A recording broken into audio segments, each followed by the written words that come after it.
Pronto, Maharaj, já está ok. Então, deixa eu oferecer aqui minhas reverências.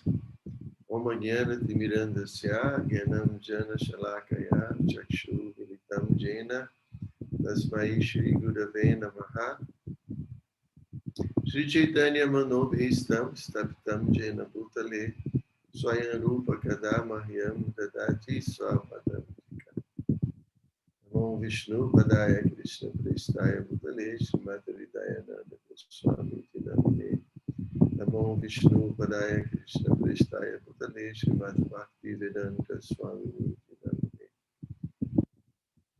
Vanchakalpatarubhyascha Kripasindhubhya eva cha Vachitanam Pavanebhyo Vaishnavebhyo Namo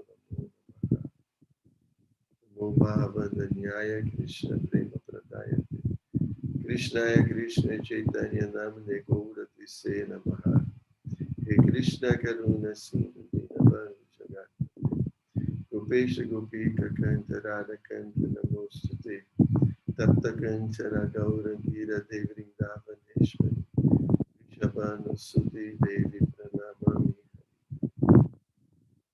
Bom, gente, então vamos retomar nosso estudo.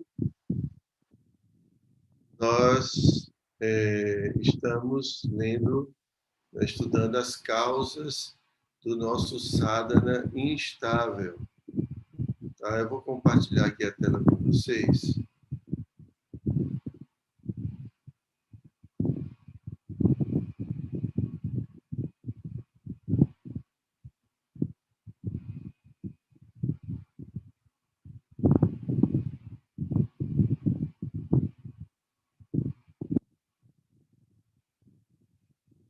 Ok. Então a gente já viu.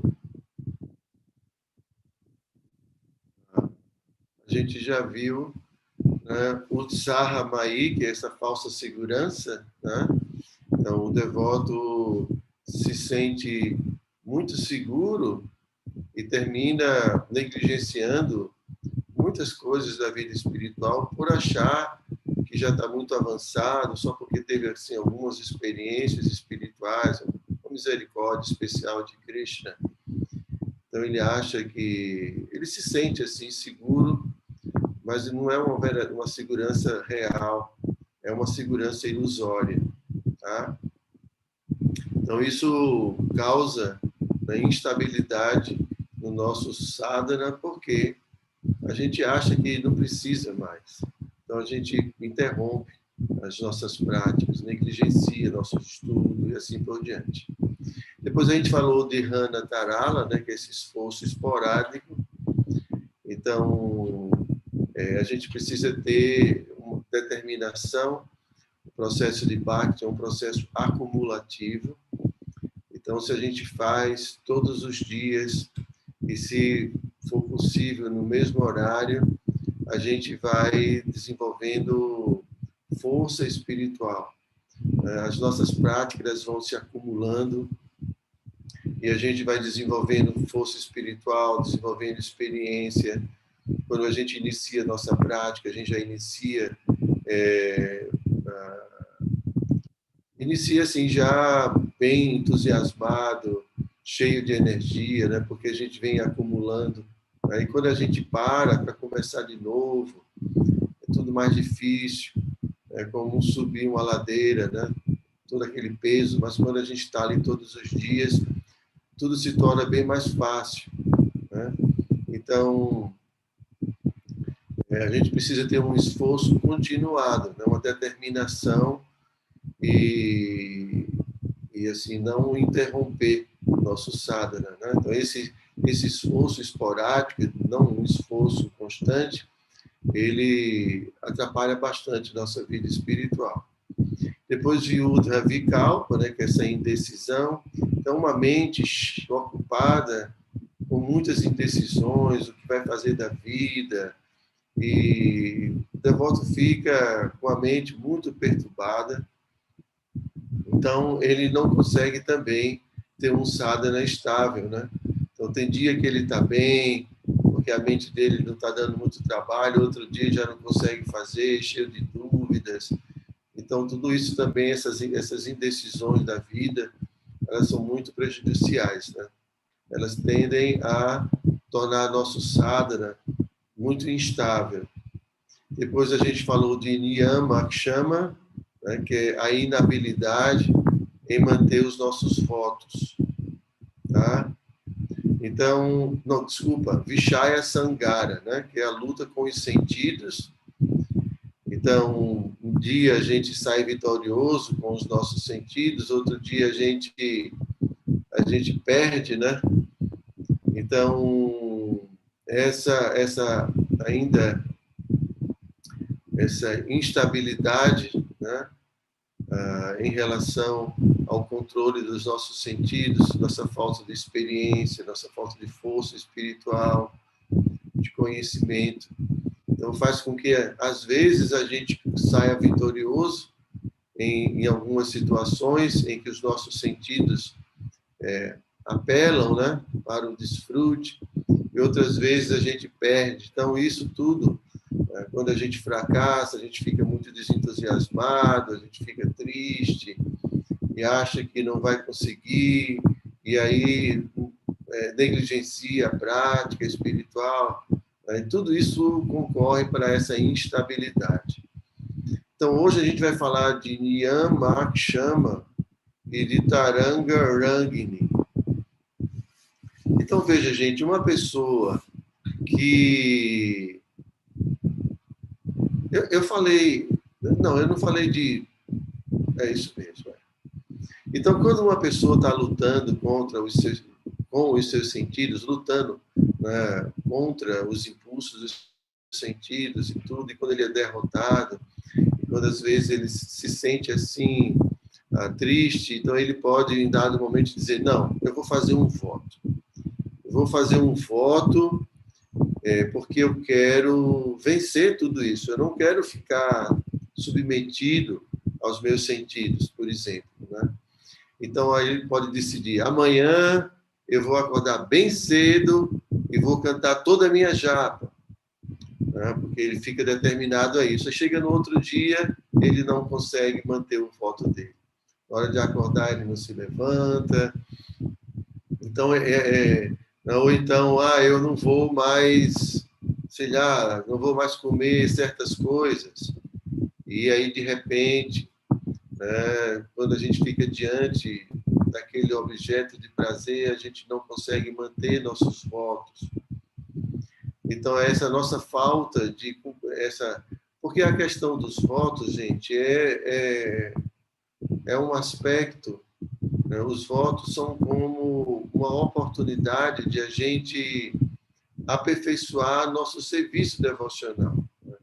Então, é muito importante os devotos fazerem votos em momentos importantes da vida, ou mesmo em grandes festivais, por exemplo, Gaura Purnima, no aniversário do Senhor Chaitanya. Então, a gente pode fazer votos que nesse ano eu vou cantar uma volta a mais.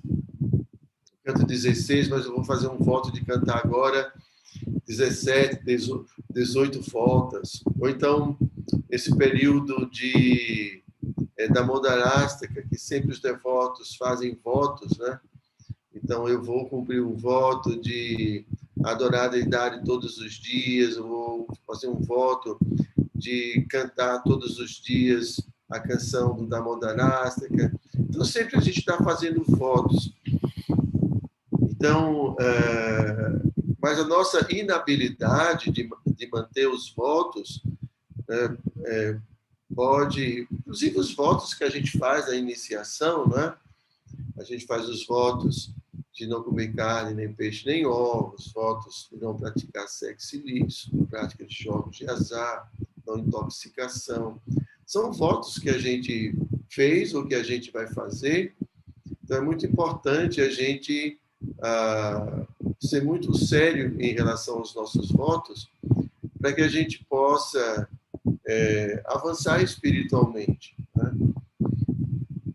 Inclusive, eu vou reduzir aqui a tela, eu vou interromper o compartilhamento, eu vou ler aqui uma Então, inclusive, Bhaktivinoda Thakur, ele dá algumas sugestões de como a gente pode realizar nossos votos e como a gente pode ser bem-sucedido em nossos votos. Então, primeiramente, né, os votos, eles têm, assim, eles podem ter a característica ou o objetivo de a gente superar algum obstáculo da nossa vida. Por exemplo, vou dar aqui um exemplo. Eu tomo café, gosto muito de café. Eu quero parar de tomar café, por exemplo. Né? Então, o devoto, Bhaktivinoda Thakur, ele explica que a pessoa deve primeiro, por exemplo, fazer esse voto por 3 dias. Então, eu vou parar de tomar café 3 dias. Tá? Depois, ele vai fazer esse voto por 1 mês. Não, agora eu vou fazer um voto, né, de 1 mês não vou mais tomar café. E depois ele faz um voto de 4 meses. Então, assim, de uma forma que a gente vai gradualmente, em vez de dizer, eu vou parar, não vou mais de jeito nenhum tomar café, porque muitas vezes a gente não consegue fazer isso, então a gente pode fazer de uma forma gradual. Vou fazer por 3 dias. Então, eu estou comendo muito doce. Então, 3 dias eu não vou comer doce nenhum. Depois, né, a gente faz um voto de 1 mês. Depois a gente faz um voto de 4 meses. Se a gente consegue parar 4 meses, né, então a gente pode aproveitar essa força, essa determinação e definitivamente parar com algum mau hábito que a gente tem. Tá? Então, essa é uma forma muito interessante de a gente conseguir cumprir nossos votos. Então, e quando também a gente vai fazer, por exemplo, um voto de jejum, porque os jejuns, por exemplo, diz respeito, né, a gente parar de se alimentar durante, por exemplo, um dia. Então, a gente precisa fazer esse voto entendendo que nesse dia eu vou parar com essa atividade, ou vou parar a gratificação dos meus sentidos nesse dia. São sempre com a ideia de tentar reduzir o máximo possível, né, essa propensão que a gente tem de atender os nossos sentidos sempre que eles estão pedindo. Então, é muito importante a gente ter esses momentos, né, onde a gente combate a força dos sentidos, né, na nossa vida. Então, a gente vai adquirindo força, né, sobre os sentidos. Então, isso é importante, isso também é necessário. E a gente não deve ter aquela atitude, hoje eu vou fazer o jejum, mas amanhã vou quebrar tudo. Não. A gente precisa entender o porquê do jejum. Primeiro, por exemplo, o jejum é para que a gente se ocupe completamente em atividades espirituais. Né? Porque, normalmente, para comer, a gente tem que cozinhar. Então, a gente faz muitas coisas. Então, a ideia, como também, por exemplo, no Ekadashi, é que a gente se absorva completamente em atividades espirituais. Tá? E também isso é um dos objetivos. Como também, né, como o Bhaktivinoda explica, um dos objetivos do jejum é a gente também praticar um pouco de austeridade e dizer não aos sentidos. Então, isso traz para a gente força espiritual. Então, a gente não pode ficar naquela mentalidade que eu vou fazer porque eu sou obrigado, mas amanhã eu vou quebrar tudo. Não é essa a ideia. Para que a gente realmente alcance a autorrealização em um dia, no futuro, a gente vai precisar regular as atividades dos sentidos para que a gente possa se ver, se compreender como uma alma espiritual. Uma pessoa que está sempre cedendo aos sentidos, cedendo ao corpo, muito dificilmente ela vai compreender que ela é um ser espiritual, porque ela está cultivando cada vez mais sua relação com o corpo, sua identificação com o corpo. Então, a alma precisa, assim, gradativamente, começar a regular as atividades do corpo, fazer com que essas atividades do corpo estejam sob seu controle, né? E comece a se preocupar com com a sua própria vida de alma espiritual. Então, para que a gente possa combater esse apego excessivo que a gente tem ao corpo, condicionamento com o corpo, então é necessário que a gente, pelo menos em alguns momentos, corte toda esse envolvimento com os sentidos e com o corpo, para a gente ir alcançando gradativamente um nível de liberdade, né? Então, aqui, o Vishwanath Chakravarti está falando que essa nossa inabilidade em seguir os votos, ela torna também nosso sadhana instável, né? Porque a gente não consegue, assim, dar um passo mais à frente, né? A gente sempre cede, sempre a gente não consegue progredir porque não consegue dar conta dos votos, tá certo? Vocês têm alguma pergunta até o momento sobre esse item? Tá claro, gente? E, por fim, né, ele fala... deixa eu voltar aqui a minha tela.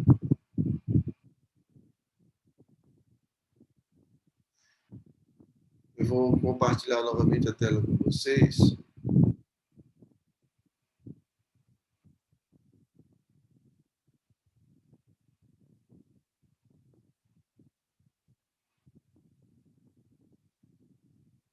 Então, por fim, ele fala de Taranga Rangini. É um tema bem interessante. Taranga Rangini significa desfrutar das facilidades obtidas em Bhakti. Bhakti produz muitas oportunidades para o benefício pessoal, como veneração, poder, prestígio. Então, gente, isso é um grande obstáculo, tá certo? Quando a gente começa a praticar a vida espiritual seriamente, nós vamos avançando, porque isso faz parte, né? É natural o nosso avanço espiritual. E na medida que a gente vai avançando, avanço significa que a gente vai obtendo conhecimento, a gente vai obtendo bem-aventurança espiritual, a gente vai adquirindo paz, a gente vai adquirindo muita coisa bonita. E isso pode atrair a atenção de muitas pessoas. Algumas pessoas vão querer dar dinheiro, né? A instituição pode te dar posições de prestígio, de respeito, de fama, né? Então você se torna uma pessoa que você começa a ser venerado, né? É um sannyasi, passa, as pessoas prestam reverência, Maharaj. Então essas coisas, né? E pode ser, né, que a alma queira desfrutar, né, desses benefícios que vão sendo alcançados com o próprio desenvolvimento espiritual. Então, quando a gente, quando a alma ainda tem uma certa imaturidade, é muito provável que essa alma se identifique com tudo isso. A gente vê isso muito, né, nos devotos novos, devotos mais imaturos, inexperientes. Então, por exemplo, um devoto, de repente, consegue distribuir muitos livros, faz Sankirtan, por exemplo, e chega no templo, todo mundo começa a glorificar, você é o maior sanquitaneiro, distribui tantos livros. E aí o devoto já começa a ficar orgulhoso. No outro dia ele já quer a barra praçada. Se de repente o devoto esquece de colocar a barra praçada no prato dele, já começa a ficar com raiva. Sei lá, tanta coisa. Por que fulano e tal que vai dar aula e não eu que vou dar aula? E se alguém por acaso esquece de ou não convida ele para alguma coisa, para algum programa, ele já fica chateado. Então tudo isso é o devoto ficando vaidoso, ficando orgulhoso. Então isso é muito comum acontecer. Então por isso que o devoto ele sempre deve orar a Krishna e pedir a Krishna que o proteja da vaidade, que o proteja do orgulho. Mesmo Brahma, o senhor Brahma, quando recebeu todo o conhecimento para criar esse mundo material, ele fala um verso que é um dos 4 versos originais do Srimad Bhagavatam, e ele pede, no último verso do Bhagavatam, desses 4, né, ele pede que Krishna o proteja do orgulho, porque como ele vai criar tudo, ele teme que possa ficar orgulhoso. Então, todos nós estamos sujeitos a ficarmos orgulhosos, ficarmos vaidosos com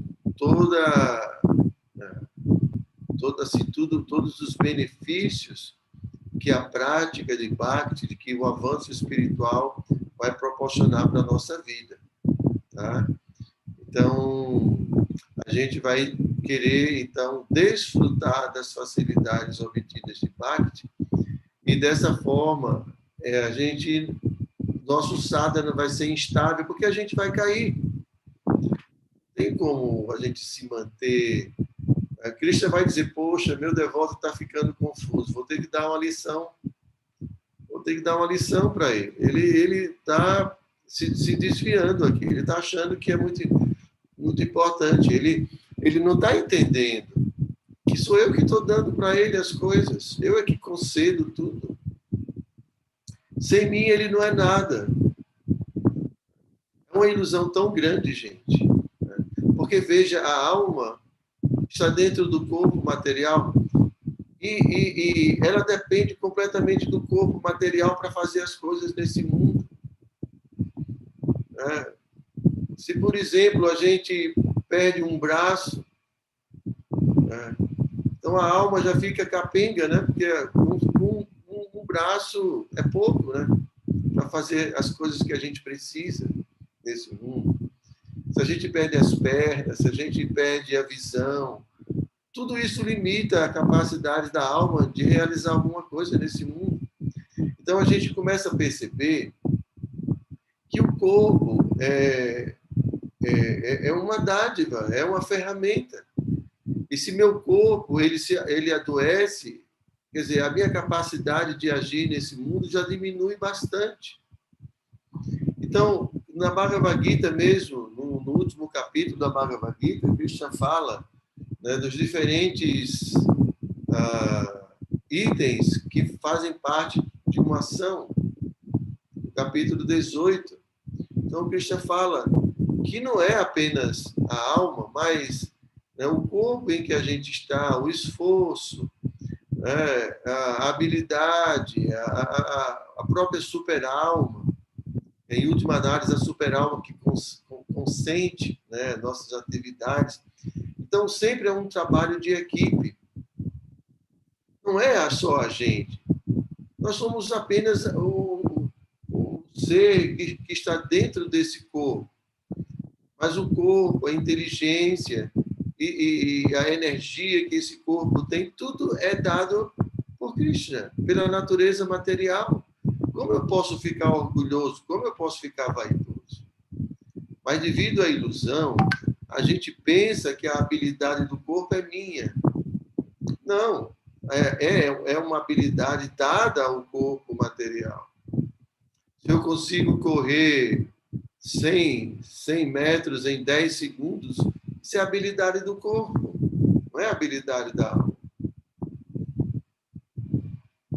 É o corpo que corre. Né? Quando a gente pinta e quando o corpo tem certas habilidades. Então, eu não posso pensar que eu sou o agente, eu sou o responsável, vamos dizer, não responsável, mas que eu sou a causa de tudo isso. Minha participação é ínfima em tudo isso. Ok, gente? Então, nós estamos constantemente sendo ajudados, né?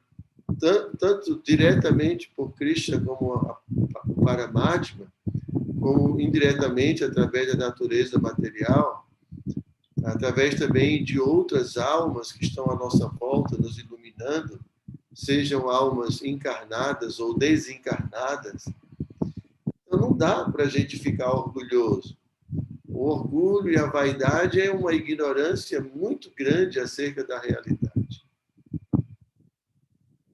Então, quando uma alma, de fato, progride e tem as bênçãos de Krishna, ele, mediante o seu desenvolvimento, ele vai aprendendo também essa humildade. A humildade com a qual ele reconhece a sua posição insignificante. Somos apenas uma centelha de consciência. Somos insignificantes. Mas devido ao nosso ego falso, a gente pensa que é muita coisa. Né? Eu sou rico, eu sou poderoso, eu sou isso, eu sou aquilo. Tudo isso é o ego falso, gente. Nós somos uma alminha, uma centelha, a 10.000.000ª parte de um fio de cabelo. Mas você pega um fio de cabelo, você corta, e você começa a dividir esse fio de cabelo em partes. Então, nós somos tão pequenos, mas porque a gente fica dentro do corpo e pensa que é o corpo, e o corpo faz alguma coisa, a gente começa a ficar muito vaidoso.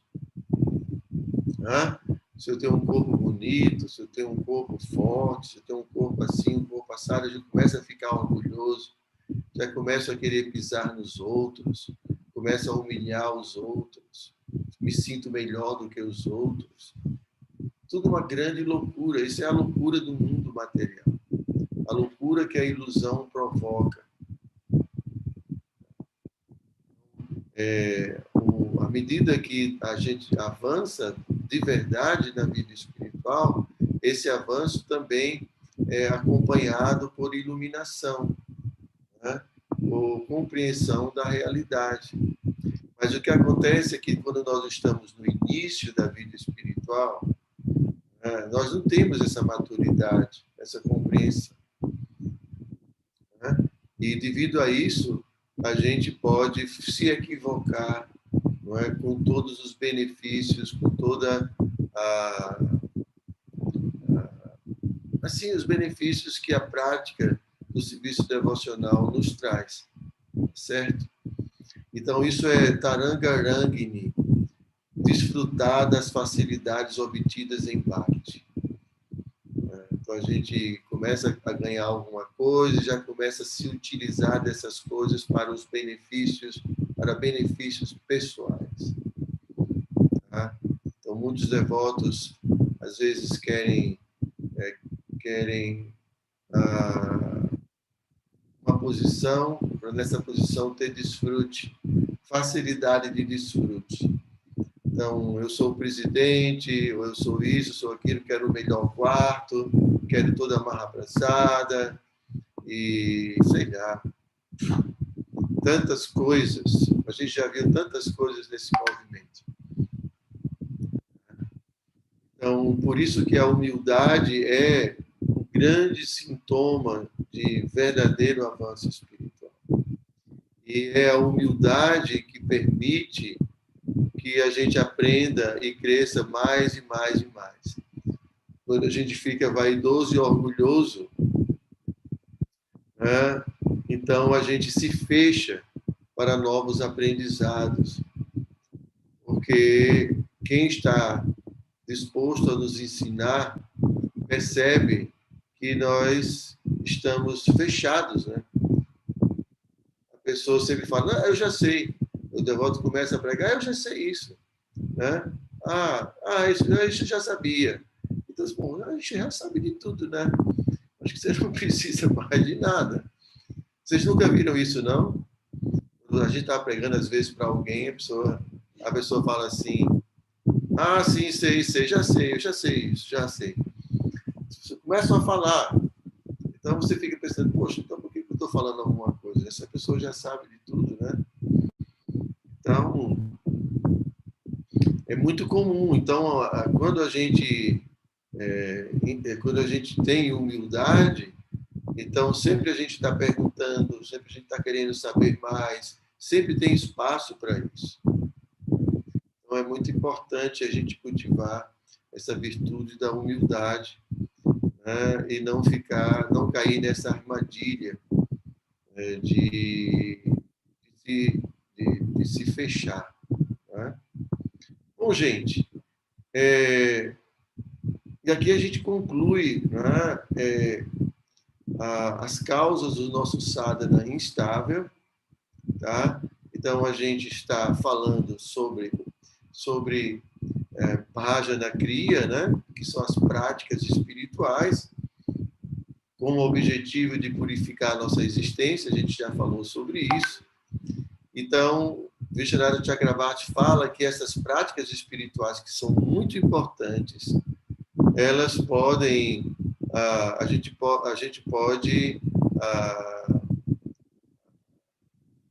pode praticá-las de uma forma muito instável, né, e prejudicar muito o nosso avanço devido a esses diferentes obstáculos que nós acabamos de estudar, tá certo? Então, é muito importante, o devoto que quer progredir, ele precisa estar sempre observando sua vida. Uma pessoa que não se auto-observa, né, ela dificilmente ela vai crescer. Na verdade, ela não vai conseguir crescer. Porque Krishna, como Paramatma, ele vai estar sempre mostrando para a gente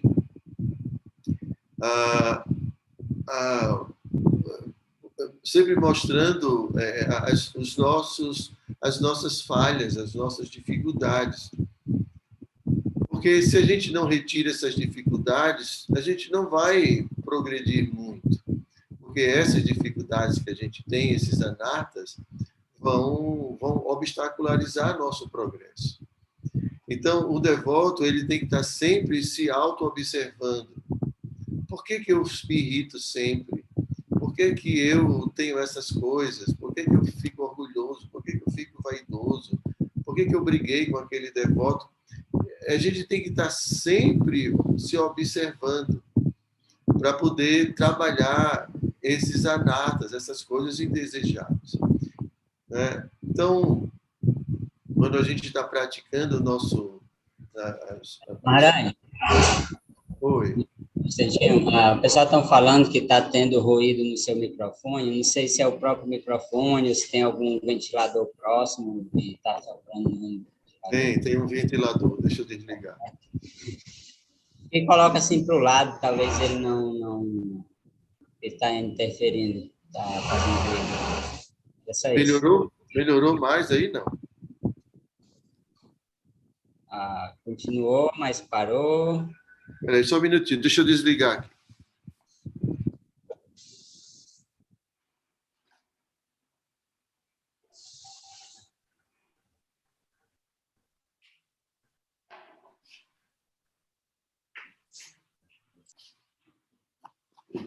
Porque está tudo fechado aqui, aí fica quente. Para não ter interrupção fora. Melhorou? Sim, sim. Vocês deviam ter falado isso antes. Eu já tinha desligado. Eu mantive porque eu pensei que ninguém estava percebendo. Sinceramente, Maharaj, eu não escutei nada de ventilador nem de ruído. Eu estou escutando a sua aula perfeitamente. Bom, Mas tudo bem. Então, gente, como eu estava falando para vocês, então, assim, é muito importante. Gente, isso é extremamente importante, tá? Porque muitas vezes a gente fica só focado nas práticas e não percebe que não percebe esses entraves na nossa vida. Eu já acho que já falei muito para vocês sobre tudo isso, né? Os anartas são o que nos impedem de alcançar essa estabilidade que a gente vai ver mais tarde, que a gente vai estudar, né? A gente vai entrar agora no próximo item, é a Anarta Nivritya, justamente essa fase de purificação do que é indesejável. E a gente vai ver aqui, estudar, o que são esses anartas, onde eles surgem. Então, a gente vai perceber que a maior parte dos nossos anartas, eu acho que praticamente todos, fazem parte da nossa própria existência, estão na nossa mente, no nosso coração, né? E isso os anartas, ou as coisas indesejáveis, não são coisas que estão fora, são coisas que estão dentro da gente. São essas coisas indesejáveis dentro de nós que nos impedem de progredir. Por isso que a gente precisa ser pessoas observadoras. Agora, não é ficar observando a vida dos outros, né? A gente tem que observar a vida da gente. Porque nós temos a tendência de o que eles chamam na psicologia de projeção. A pessoa que tem essa tendência de projetar, a principal característica dela é que ela é muito julgadora. Ela gosta de julgar muito. Por que isso, né? Porque você não quer ver dentro de você o defeito. Você vê o defeito do outro. Então, você projeta o seu defeito nas outras pessoas. Porque você não quer ver em você. Essa é a natureza, né, da projeção.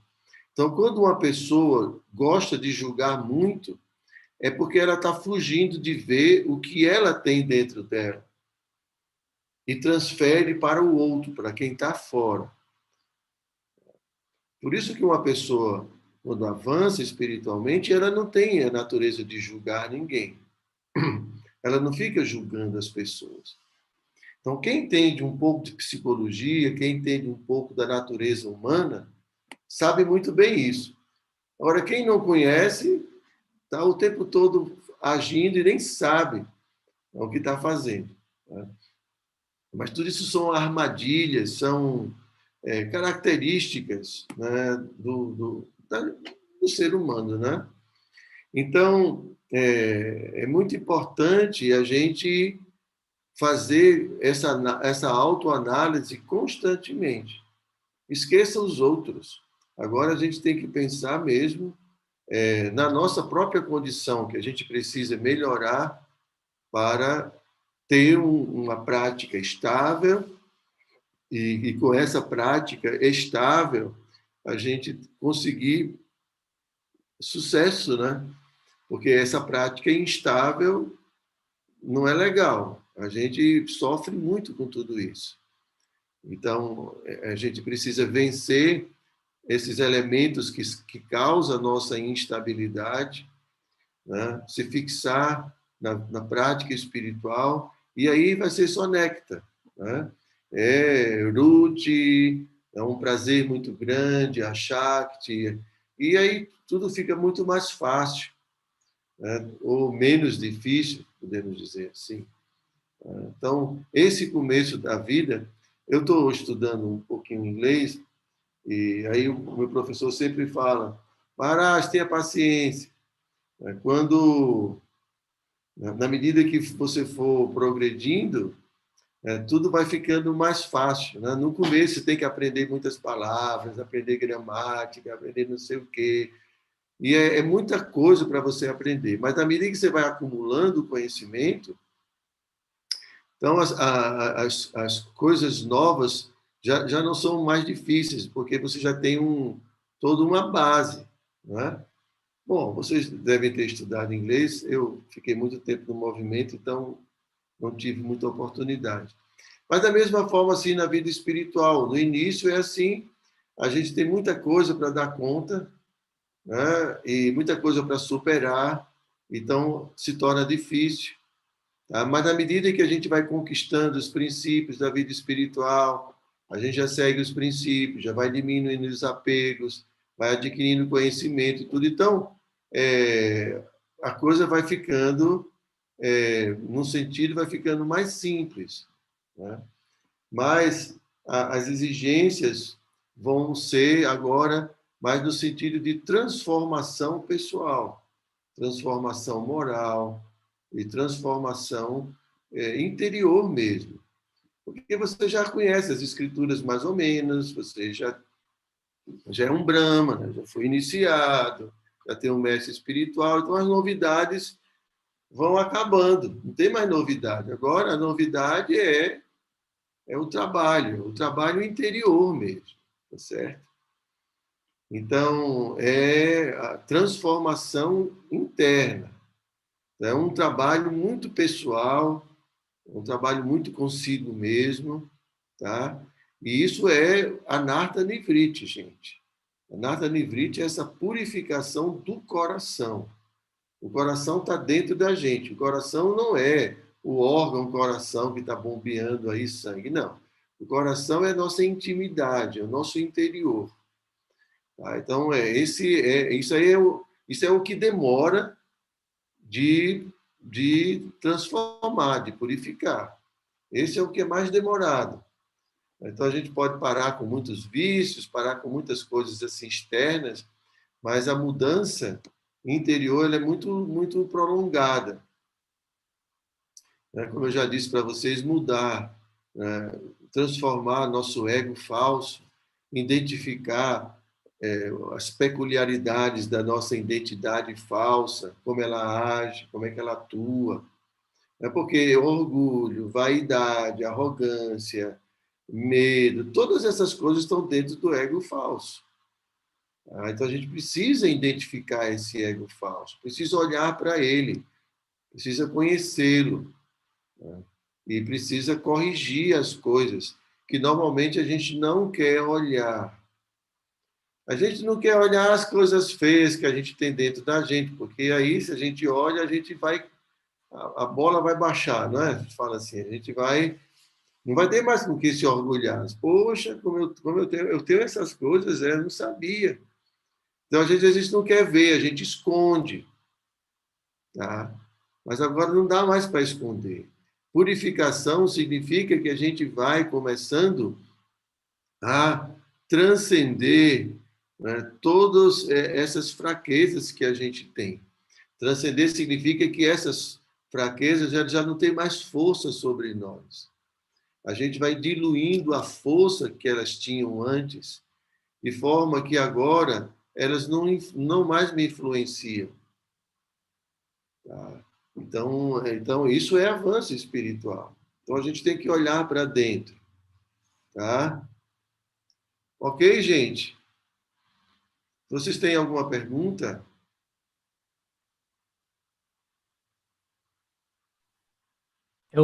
Maharaj, tem um comentário. Pois não, Prabhu. Eu encontro muito interessante o que você fala e eu vou sentindo em minha própria experiência como quando uno vai madurando, amadurecendo, a sadhana se torna mais estável. E eu encontro que a associação com o guru, associação com o devoto mais avançado é muito importante, porque a gente encontra nesses devotos um exemplo, a pessoa como resolve os problemas, como ele afronta a situação cotidiana, como ele afronta os votos, como ele afronta, como ele vive, né? E quanto importante é para mim, ao menos, ter essa associação. Por isso eu valoro muito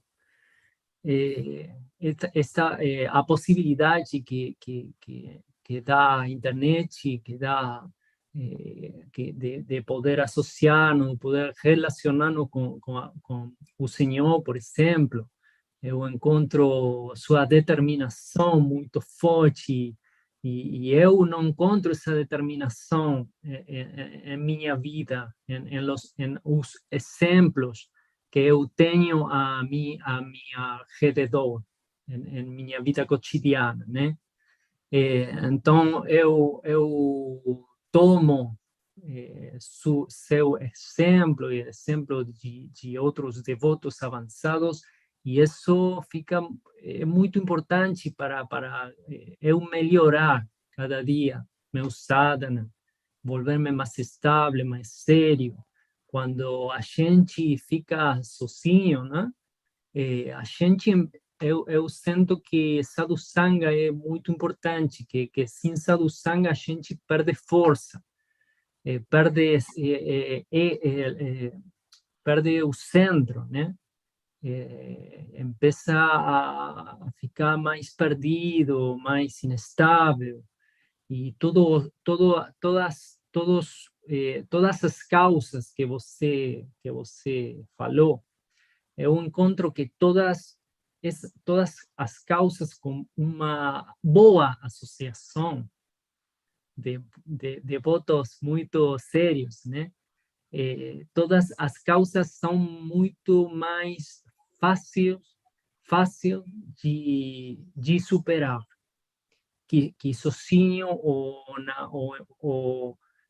com uma associação negativa, né? Também, que também sadhusanga é bom, mas algumas vezes não tão bom, não? A vezes os exemplos não são tão bons. Então, uno tem que ser muito inteligente também para relacionar-se com pessoas que a uno lo elevam. Sim, eu quero falar isso. Sim, eu sinto que todas essas causas eu vou atravessando diariamente, mas em diferentes fases. Eu vou amadurecendo, vou avançando. E esse avanço eu acredito que tem que ver com a misericórdia de devotos maiores e de Krishna mesmo, né? Que ajudam a gente. Dá para entender? Sim, perfeitamente, Hare Krishna. Obrigado. Gente, nós precisamos de tempo, tá certo? Não se preocupem, tá? Às vezes a gente tem dúvida, será que funciona, será que não funciona, não sei o quê.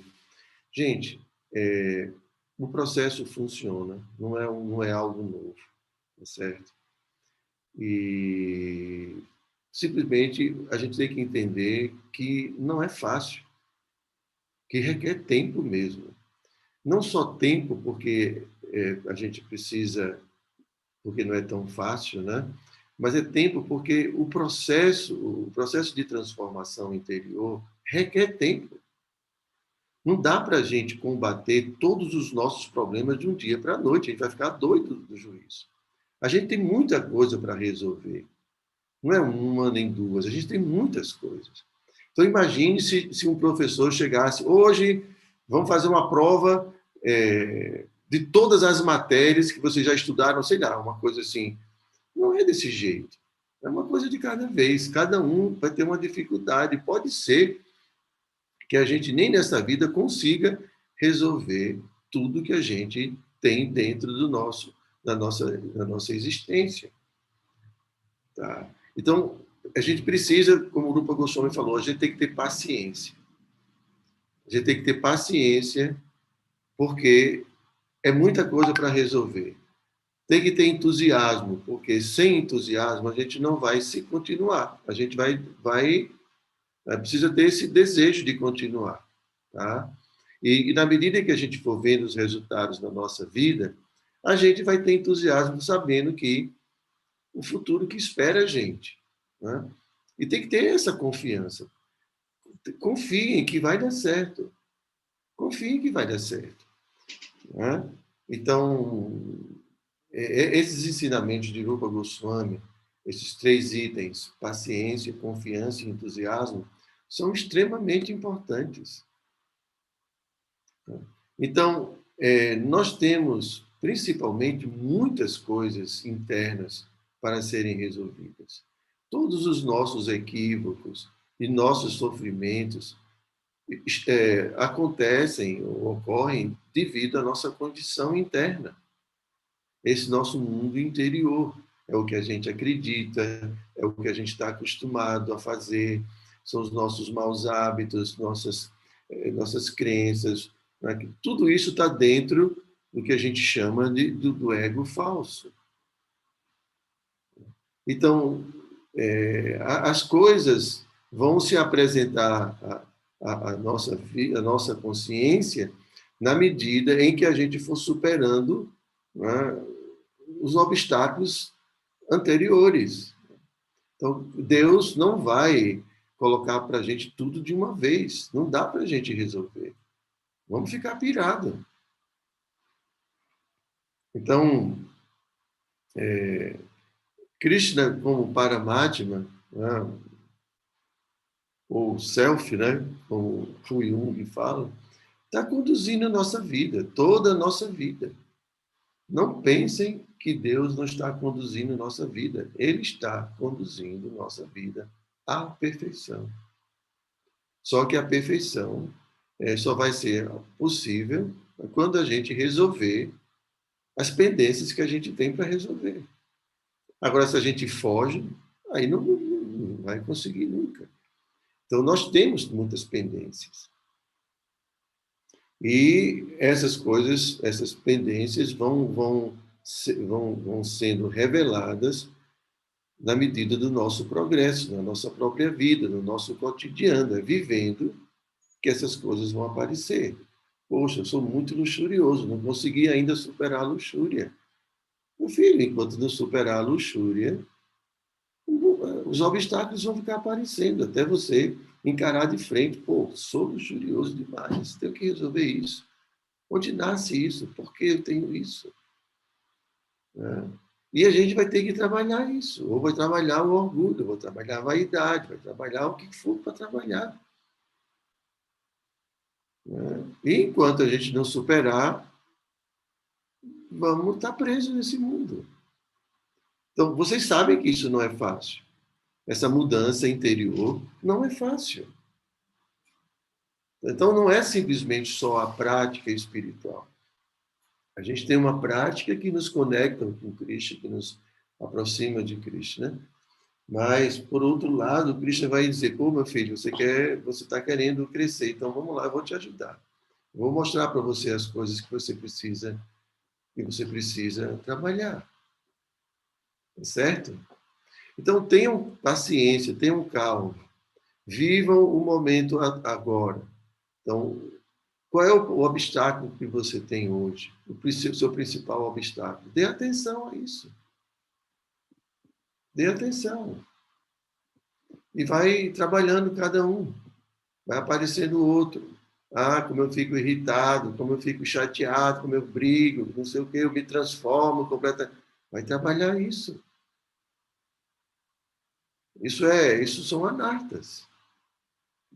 Tá? Não é uma coisa mística, sei lá, uma palavra anarta, sei lá. Não, faz parte da vida da gente, todos os dias. Não é algo diferente, fora da nossa realidade, não. É o que está nos impedindo de ser feliz, de crescer. Ok? Então, a gente se preocupa de aprender muitos versos.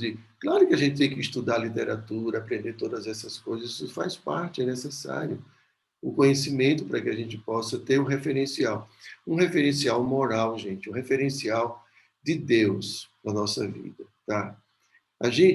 O que acontece? O ego falso tem sua moral, a moral que ele aprendeu nesse mundo. Então ele julga as coisas a partir do que ele aprendeu nesse mundo.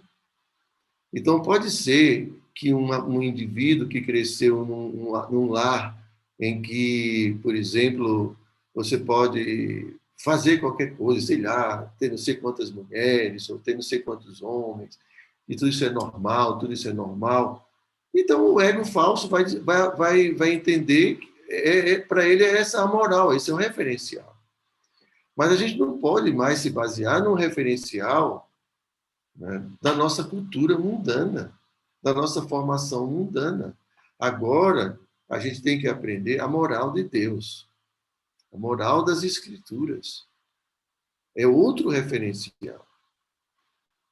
Então, a gente não pode mais ver a vida e analisar a vida a partir da nossa moral do ego falso. A gente tem que agora ver as coisas a partir da moral de Deus.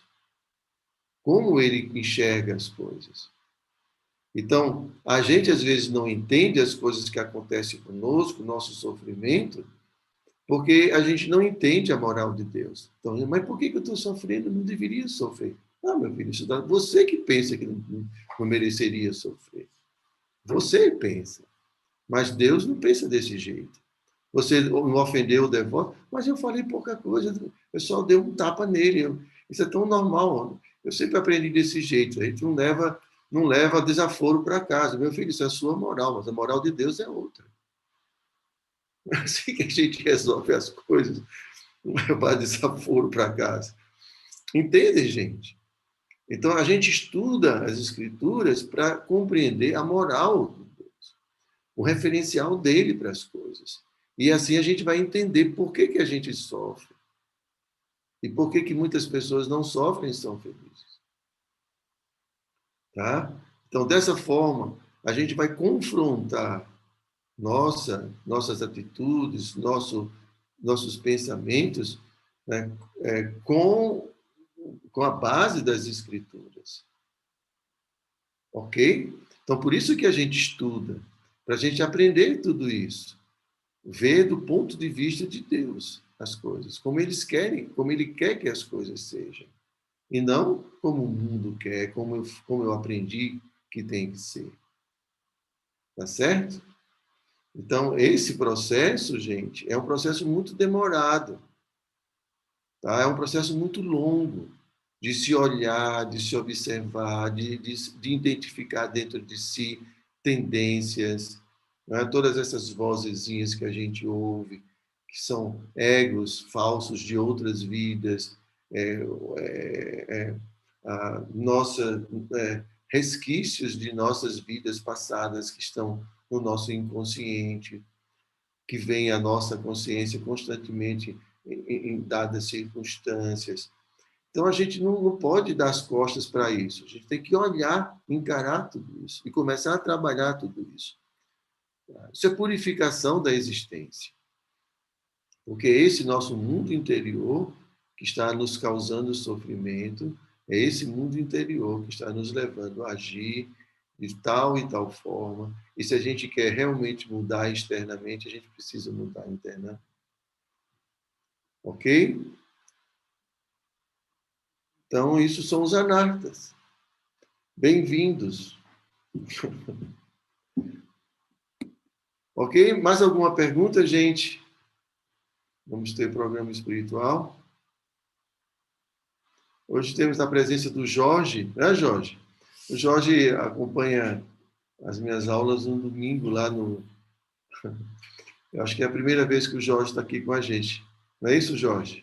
É isso, Maharaj.